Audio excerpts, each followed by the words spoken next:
আজকে কঠিন ও তরল পদার্থের প্রসারণের পরের অংশ, দ্বিতীয় অংশ শুরু করছি। প্রথমে আগের দিন আমরা যেগুলো পড়েছিলাম, দৈর্ঘ্য প্রসারণ, ক্ষেত্র প্রসারণ এবং আয়তন প্রসারণ।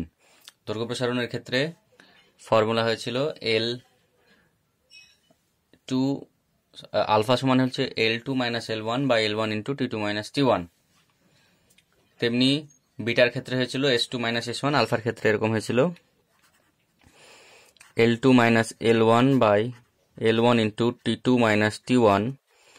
বিটার ক্ষেত্রে হয়েছিল S2 - S1 by S1 × T2 - T1 এবং গামার ক্ষেত্রে হয়েছিল V2 - V1 by V1 × T2 - T1। এবার কয়েকটা অঙ্ক এই উপর করব। এটি তামার আয়তাকার ব্লকের মাপ 20 সেমি, 12 সেমি, 3 সেমি। তাহলে একে প্রথমে 0 ডিগ্রি থেকে 800 ডিগ্রি উত্তপ্ত করা হলো, তাহলে আয়তন কতটুকু বাড়বে? তো তাহলে সেক্ষেত্রে তামার দৈর্ঘ্য প্রসারণ গুণাঙ্কের মান দেওয়া আছে, তাহলে আমরা আয়তনটা কতটুকু বাড়বে সেটা। তো আমরা জানি আলফা সমান গামা বাই 3, তাহলে গামা সমান হবে 3 আলফা। তো 3 আলফার ভ্যালুটা যদি বসাই, তাহলে 3 × 0.16 × 10⁻⁻4 পার ডিগ্রি সেলসিয়াস। তাহলে এটার যে ভ্যালুটা আসবে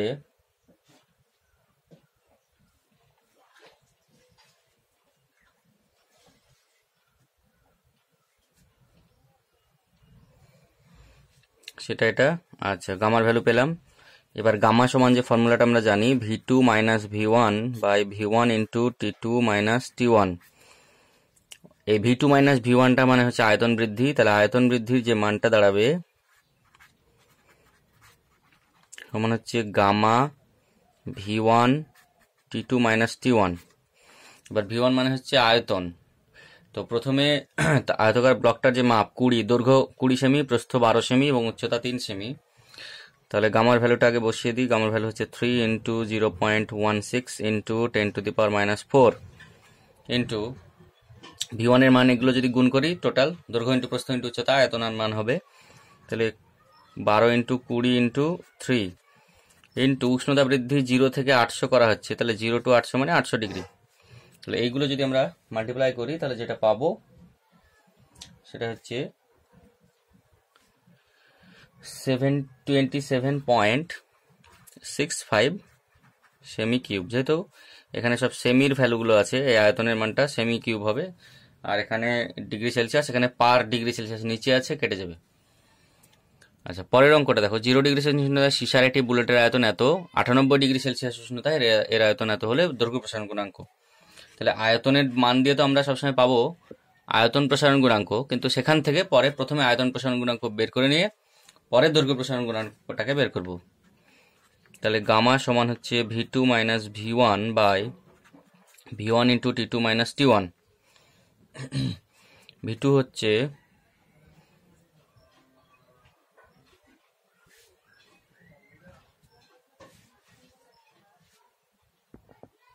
দেখো, প্রথমে প্রাথমিক আয়তন যেটা 0 ডিগ্রি সেলসিয়াস উষ্ণতায়, সেটা একটু 25।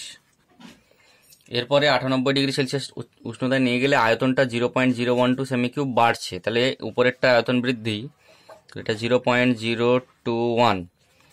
আর উষ্ণতা 0 থেকে 98 করা হয়েছে, তাহলে এটা 98 বসিয়ে দিলাম নিচে।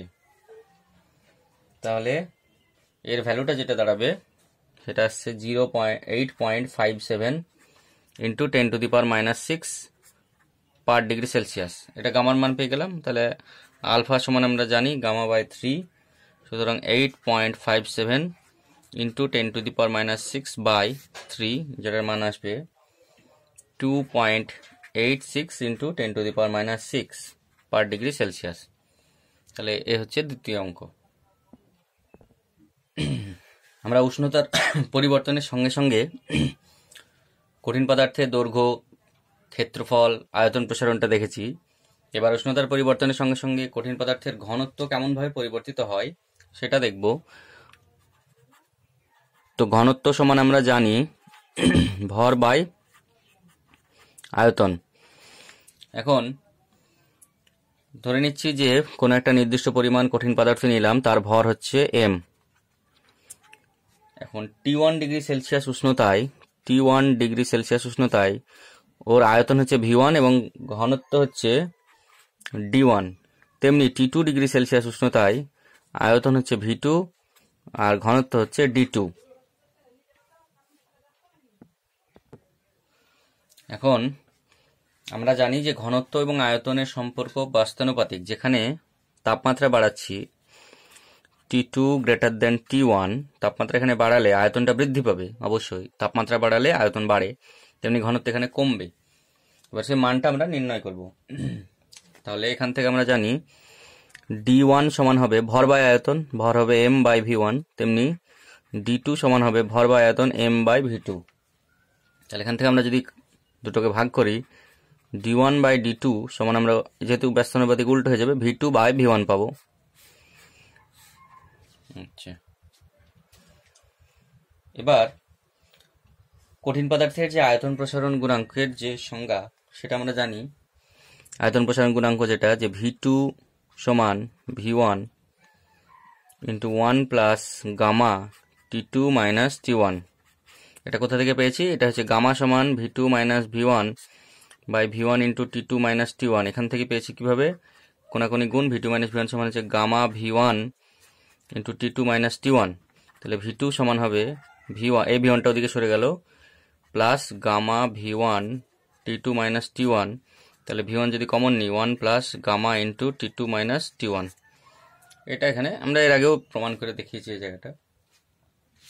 এখন V2 বাই V1 যদি করি, এটাকে V2 বাই V1 সমান 1 plus gamma into T2 minus T1। তাহলে V2 বাই V1 এর মান আমরা এখানে জানি D1 বাই D2 হবে সমান হবে 1 plus gamma T2 minus T1। অতএব D1 সমান D2 into 1 plus gamma into T2 minus T1। তাহলে D1 এর মান D2 ইন্টু তার সঙ্গে একটা টার্ম, এটা একের থেকে বেশি হবে অবশ্যই, তার মানে কি D1 এর মানটা D2 থেকে বড়, অর্থাৎ D2 ছোট। যদি বিষয়টাকে আমি D2 এর রেসপেক্টে মানটা আনতে চাই, জিনিসটা উল্টো করে লিখতে হবে। এই জায়গাটাকে এটা দিয়েও হবে, এই অঙ্কটা এটা দিয়েও করা যাবে। তাহলে এখানে আমি D2 বাই D1 সমান লিখবো 1 বাই ওই টার্মটা নিচে নেমে যাবে 1 plus gamma T2 minus T1। তাহলে D2 সমান হবে D2 বাই D1 সমান হবে 1 plus gamma into T2 minus T1 তার পাওয়ার -1। তো এটা বাইনোমিয়াল থিওরেম আছে, দ্বিপদ উপপাদ্য, যেখানে এই ধরনের কোনো একটা 1 প্লাস এক্স এর পাওয়ার যদি -1 হয়, তাহলে এটাকে আমরা লিখতে পারি 1 মাইনাস এক্স। এরপরে আরও টার্ম থাকে, কিন্তু সেগুলো যেহেতু অনেক ছোট হয়, যদি এক্সটা খুব ছোট হয় তাহলে পরের টার্মগুলো আরও ছোট হয়, ফলে সেই টার্মগুলোকে ধরা হয় না। এটা হয় এক্স, এরকম হয়, এভাবে চলে অসীম সংখ্যা পর্যন্ত। তাহলে যেহেতু এক্স যদি একটা ছোট রাশি হয় খুবই, তাহলে 1 মাইনাস এক্স এর পরে এক্স স্কোয়ার, সে টার্মটা আরও ছোট হয়, এক্স কিউবটা আরও ছোট হয়, ফলে এই টার্মগুলো বাদ দিয়ে দেওয়া হয়, শুধু 1 মাইনাস এক্সটা লিখবো। তেমনি এখানেও তাই করবো। তাহলে অতএব D2 বাই D1 সমান হচ্ছে 1 minus gamma into T2 minus T1। অতএব D2 সমান হবে D1 into 1 minus gamma into T2 minus T1। এবার অঙ্ক করার সময় কোন ফর্মুলা ব্যবহার করব সেটা একটা বিষয়। তো এখানে গামা T2 মাইনাস T1 এর পাওয়ার -1, 1 প্লাস এই সংখ্যাটা আছে, মানে এক্স এর জায়গায় এই টার্মটা আছে। তো এই টার্মটা যদি ছোট রাশি হয় তাহলে এটা হতে পারে, কিন্তু যদি ছোট না হয় তাহলে কিন্তু এই ধরনের মান রাশি আসবে না, অর্থাৎ এর পরের টার্মগুলোকে ধরতে হবে। এখানে অনেকগুলো টার্ম আসবে এরকম। তো সেই হিসেব করে এই ফর্মুলার তুলনায় এই ফর্মুলাটা ব্যবহার করা বেশি সুবিধাজনক, যাতে কোনো মানের কোনো প্রবলেম হবে না। যেটা অরিজিনাল ফর্মুলা, যেটা আমরা আগে থেকে বের করলাম সেটা, এখানে পাওয়ারে -1 করে নিয়ে এটা করতে গেলে দ্বিপদ উপপাদ্য ব্যবহার করতে হচ্ছে। ফলে যে রাশিটার পাওয়ার আসছে সেই রাশিটা ছোট হলে ঠিক আছে, কিন্তু যদি মানটা একটু বেশি হয় তাহলে সেক্ষেত্রে উত্তরে ভুল আসার সম্ভাবনা থাকে। ফলে এইটা ব্যবহার না করে অঙ্ক করাই ভালো, এটা ব্যবহার করব। এবার এখান থেকে তো দেখে বোঝা যাচ্ছে যে D2 D1 এর সঙ্গে 1 গুণ এবং তার সঙ্গে কিছু একটা জিনিস বিয়োগ করতে হচ্ছে। অতএব এখান থেকে অবশ্যই দেখে বোঝা যাচ্ছে D2 < D1, অর্থাৎ তাপমাত্রা বাড়ালে প্রথমে ঘনত্ব বেশি থাকবে, পরে ঘনত্ব কমে, যেহেতু তাপমাত্রা বাড়ালে আয়তন প্রথমে বাড়ছে।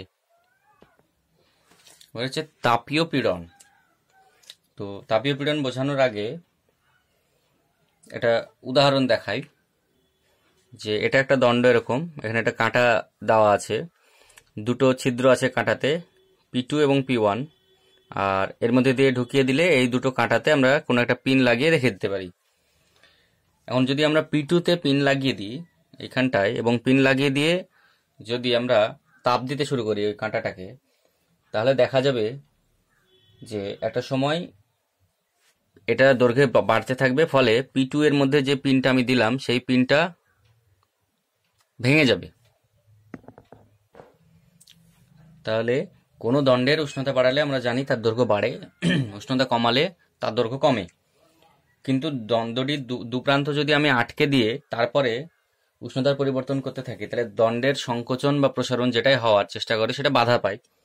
ফলে দণ্ডটির মধ্যে একটি প্রচণ্ড বলের উদ্ভব হয়, এবং এই বলটাকে প্রতি একক ক্ষেত্রফলের উপরে যে প্রয়োগ করা হয়, সেই প্রতি একক ক্ষেত্রফলের উপরে এই বলটাকে বলা হচ্ছে তাপীয় পীড়ন। তো তাপীয় পীড়নের মান, ধরা যাক দণ্ডটার যে দৈর্ঘ্য, প্রাথমিক দৈর্ঘ্য, সেটা হচ্ছে L হচ্ছে প্রাথমিক দৈর্ঘ্য। আচ্ছা, A হচ্ছে প্রস্থচ্ছেদের ক্ষেত্রফল,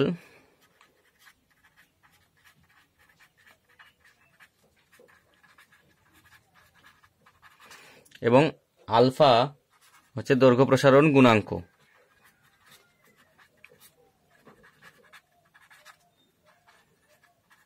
আলফা হচ্ছে দৈর্ঘ্য প্রসারণ গুণাঙ্ক। সুতরাং যদি T°C তাপমাত্রা বাড়াই, তাহলে আমরা জানি যে LT সমান হবে প্রাথমিক দৈর্ঘ্য যেটা ছিল L into 1 plus alpha into T2 - T1 না করে, যদি আমি এটা প্রাথমিক তাপমাত্রাটাকে না ধরি, T ডিগ্রি পরিমাণই বাড়িয়েছি আমি, তাহলে এখানে T হবে। সুতরাং L plus L alpha T, অতএব LT মাইনাস L সমান হচ্ছে L আলফা T, অর্থাৎ কতটুকু দৈর্ঘ্য বাড়লো সেটা হচ্ছে L আলফা T পরিমাণ দৈর্ঘ্য বেড়েছে। তাহলে L আলফা T পরিমাণ যদি দৈর্ঘ্য বাড়ে, তাহলে আমরা যদি এবার ধরে নিই যে বস্তুটার উপরে বা দণ্ডটার উপরে যে বল, সেই বলের মান হচ্ছে F, তাহলে ইয়ং গুণাঙ্কের সংজ্ঞা অনুযায়ী ইয়ং গুণাঙ্ক সমান হবে পীড়ন বাই বিকৃতি সমান পীড়নের ভ্যালু আমরা জানি F বাই A, বল বাই ক্ষেত্রফল, আর বিকৃতির ভ্যালু হচ্ছে দৈর্ঘ্য বৃদ্ধি বাই প্রাথমিক দৈর্ঘ্য। তাহলে দৈর্ঘ্য বৃদ্ধি যদি হয় L আলফা T বাই প্রাথমিক দৈর্ঘ্য হবে L কেটে গেল, সুতরাং F by A alpha T, অতএব F সমান AY আলফা T। এ হচ্ছে প্রযুক্ত বলের মান। এবার যদি পীড়ন চাই, তাহলে পীড়ন, তাপীয় পীড়নের মান যেটা আমরা বের করতে চাইছি, তাপীয় পীড়ন সমান হবে, পীড়ন মানে আমরা জানি বল বাই ক্ষেত্রফল, সমান হবে F বাই A। যদি এটাকে করি তাহলে এটার মান থাকবে Y আলফা T। এটাই হচ্ছে তাপীয় পীড়নের রাশিমালা। এবার হচ্ছে কঠিন পদার্থের প্রসারণের ব্যবহারিক প্রয়োগ। কঠিন পদার্থ তাপ দিলে প্রসারিত হয়, এটার ব্যবহারিক প্রয়োগের কিছু সুবিধা আছে এবং কিছু অসুবিধাও আছে। যেমন অনেক সময় কিছু কিছু শিশির মুখে কাঁচের ছিপি এমনভাবে এটা যায় যে খোলা যায় না, তো তখন ছিপির মুখকে যদি গরম করা হয় তাহলে তাপের প্রবাহ কিছুটা বড় হয়, ফলে ছিপিটা খোলা যায় সহজেই। তাছাড়া গরুর গাড়ির চাকায় যে বেড় পরানো হয়, তাতে সাধারণত চাকার তুলনায় প্রথমে যে লোহার বেড়টা থাকে সেটা একটু ছোট নেওয়া হয়। এখন তাপ দেওয়ার ফলে এটা প্রসারিত হচ্ছে, বড় হয়, যখনই দিয়ে তারপর পরিয়ে দেওয়ার পর যখন ঠান্ডা করা হয় তখন আস্তে আস্তে এটা ছোট হয়ে যায়, ফলে চাকার উপরে ওই বেড়টা ভালোভাবে লেগে থাকতে পারে। আচ্ছা, এরকম ধরনের একটা যেখানে আছে, এটা থার্মোস্ট্যাটটা আমাদের একটু দেখতে হবে। থার্মোস্ট্যাটটা দেখলে বোঝা যাবে।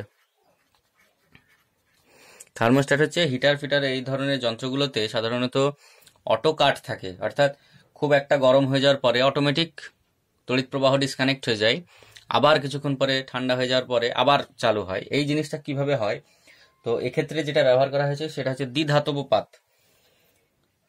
দ্বিধাতব পাত কেমন হয়, একই রকম যদি দুটো আলাদা আলাদা পদার্থ ব্যবহার করা হয়, মানে দুটো আলাদা পদার্থের প্রসারণ, তাপীয় প্রসারণ তো আলাদা রকম হবে। এই পদার্থটার তাপীয় প্রসারণ এবং উপরের পদার্থের তাপীয় প্রসারণ কিন্তু একরকম হবে না। তো এইরকম একই পরিমাণ উষ্ণতা বৃদ্ধিতে দুটো পদার্থের প্রসারণ আলাদা আলাদা হয়, এরকম ধরনের দুটো ধাতুকে যাদের দৈর্ঘ্য প্রস্থ বেদ সবকিছু এক, এরকম ভাবে একসঙ্গে নিলে এবং তাদেরকে একসঙ্গে বলা হয় দ্বিধাতব পাত। তো দ্বিধাতব পাতের যেহেতু দুটো পদার্থ আলাদা আলাদা, ফলে একই পরিমাণ তাপ দিলে দুটো পদার্থের প্রসারণ একরকম হয় না। ফলে কেমন হয় বিষয়টা, এটা যদি একটা দ্বিধাতব পাত হয় এবং এখানে যদি তার লাগানো থাকে,